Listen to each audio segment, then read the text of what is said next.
Bonsoir à tous, nous nous retrouvons sur le plateau de Point Virgule. Aujourd'hui nous allons parler du documentaire. Mais d'abord les invités. Simon Martin, bonsoir.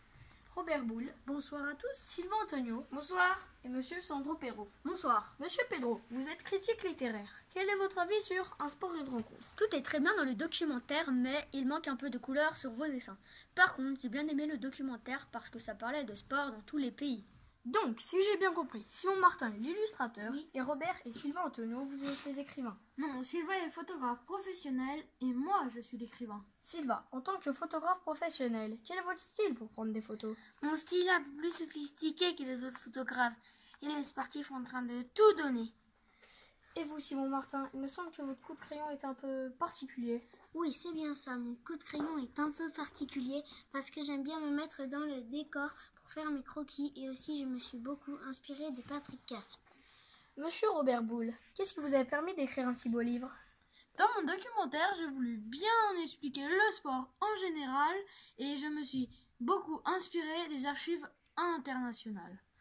Merci à tous d'être venus et rendez-vous demain à la même heure sur Point Virgule.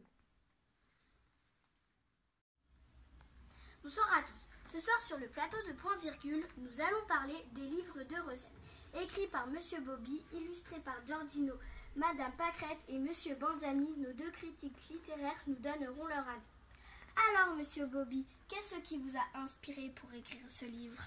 Eh bien, ma grand-mère m'a offert un livre de recettes et comme j'adore cuisiner et que j'ai trouvé cette idée sympathique de partager mes meilleures recettes, j'ai décidé d'en écrire.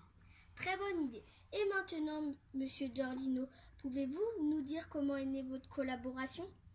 Eh bien, Bobby m'a appelé un soir très tard, vers minuit, pour me demander si je voulais illustrer son livre de recettes.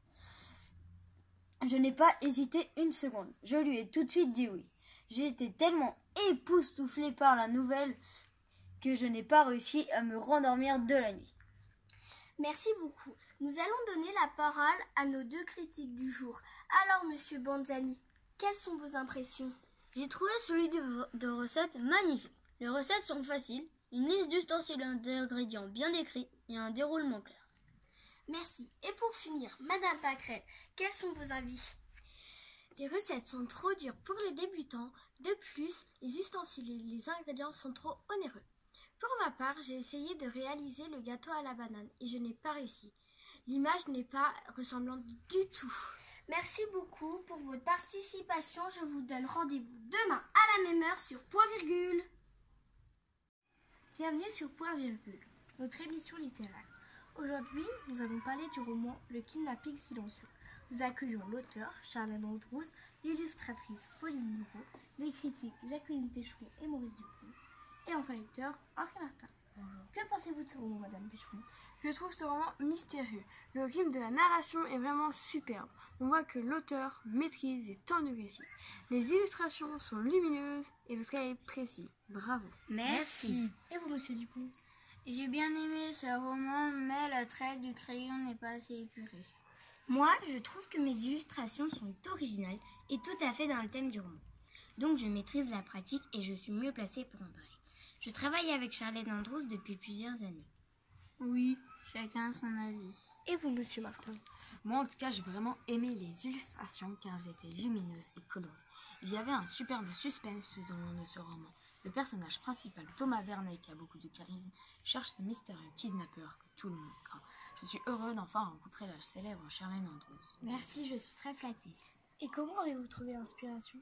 Mon inspiration, je l'ai trouvée le 16 août, quand je suis allée me promener dans un zoo avec mes sœurs, quand soudain une ingénieuse idée m'est survenue. Un roman inhabituel d'une enquête policière. Merci et merci à tous. À demain. Bonsoir, nous nous retrouvons sur Point Virgule. Nous avons le plaisir de recevoir Madame Fracanut, l'auteur de notre conte, Madame Cécile, notre lectrice, Madame Toupet, notre critique, Monsieur Stirbidouille, notre illustrateur, et Monsieur Yorgosa, notre éditeur. Bonsoir. Alors, Madame Fracanut, quel est le titre de votre conte? Le titre de mon conte s'appelle La mère Julie. C'est un conte fantastique et onirique. Oui, je l'ai lu, la situation initiale est extraordinaire. L'action et le dénouement sont superbes. Et vous, monsieur Stirbidouille, qu'est-ce qui vous a permis de faire de si jolis dessins? C'était grâce à la situation initiale qui m'a bien aidé. Il manquerait juste un tout petit peu de couleur. Dès que j'ai commencé à lire ce livre, j'ai tout de suite voulu le continuer. Et enfin vous, monsieur Yorgosa, pourquoi avez-vous voulu éditer ce livre? Eh bien, je l'ai lu et relu et je l'ai tellement adoré que j'ai voulu l'éditer. Merci à tous, on se retrouve demain à la même heure sur Point Virgule.